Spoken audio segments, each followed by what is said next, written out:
When I say core, people say things like, well, I do sit-ups and crunches. Okay, so it's a lot more than that. The core is actually from here to here, front and back. And some of us have had wake-up calls about our lack of core engagement. And I don't know if you've ever had this happen to you, but I recently got punched in the stomach by my 7-year-old, and I wasn't expecting it. And it knocked the wind out of me, dropped me to my knees, and little Samuel over there is like jumping around like he just slayed a dragon. Like, he's never knocked his dad down like that. And you know, the core is not only essential, but I heard Joe Rogan say this, and I'm going to use this analogy. He said, "Is your core more like a bedrock or a waterbed?" Because, you know, ideally, our core is resilient, it's flexible, it's mobile, it's adaptable. It's what keeps us balanced. It's what also keeps us upright. Our core is not just our abs or, you know, our this area, our midsection. It's from here to here, all the way up and all the way around. And not only is it incredibly important to keep us balanced and upright, it's also really important for spinal lengthening. So the length between the discs. And we've got to engage this at every area of life. In fact, when you look at the longevity studies and you follow some of Bruce Danner's work, and he followed the centurions, those who made it to 100 years or more, guess what they're still doing? They're still doing all of the activities that would fully engage their core, and they're doing that up to 100, 110, 120 years old. These people are still doing life, going up hills as an example, doing things that are on one leg as another example. These are all things that are going to challenge your core uniquely. And just kind of a spoiler alert here, the idea of doing crunches and doing sit-ups for your core, there's about half the room that's actually going to be counterproductive, that you should not be doing sit-ups and crunches for your specific alignment pattern because it's actually going to be hurtful rather than helpful. So I'm going to go through that.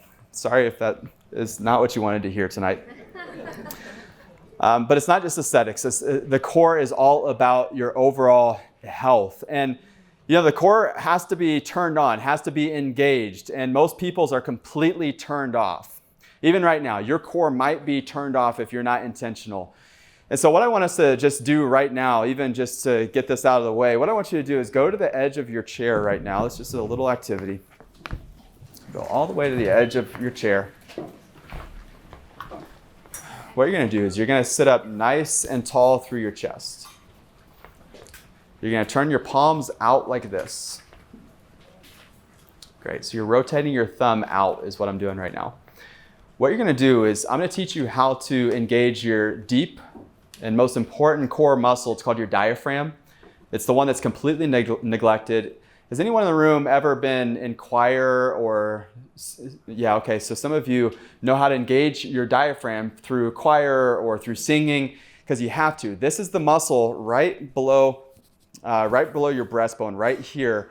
It's the muscle that actually, when you take a big, deep breath, which we're going to do this in a second, it's the one that should protrude outwards. And in fact, whenever you take a deep breath, your belly should actually expand 360 degrees all the way around. This is the idea of utilizing your core just with normal breathing. What we're going to do is in this position, we're going to take a big deep breath. I want one hand over this part of your stomach, so at the very top of your stomach, right before you get to your chest muscle. And what you're going to do is you're going to take a big deep breath and you're going to feel this muscle activate. 1, 2, 3, big deep breath all the way in. Hold. And then all the way out. As you go all the way out, you're going to exhale all the way until you fully deflate the lungs. So it's going to end up like this at the very end. Okay, good. That was number 1. We're going to do one more of those. So keep your hand there. This time, inflate all the way up. We're going to 1, 2, 3, inflate all the way up. Fully inhale, top of the lungs. Go a little bit more. And now fully exhale and forceful exhale all the way to the bottom. What you're doing right now is you're engaging your most important, good job. Give yourself a hand.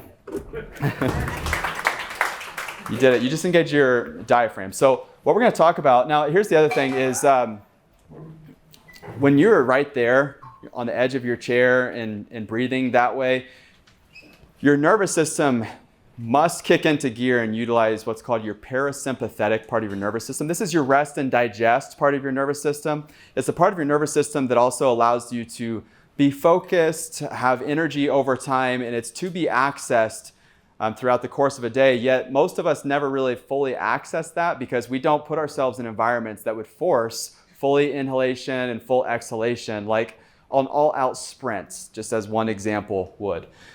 And so when we're, even just right now, you want to really try to maintain belly breathing. So throughout the course of tonight, try to belly breathe. And I'm going to show you examples of people who have not belly breathed over time and some of the dysfunctions that exist. One of those dysfunctions is muscle imbalances in the neck muscles. You'll see an overdevelopment of neck muscles over time because they're using their neck muscles to lift their rib cage up. And these neck muscles were not designed to do that. They're little muscles. And so if we start breathing with our neck muscles, then we're not using our diaphragm because our diaphragm's fully turned off. But use your diaphragm tonight. Breathe through your diaphragm as we're going through this. That's the deep core muscle, the most important one.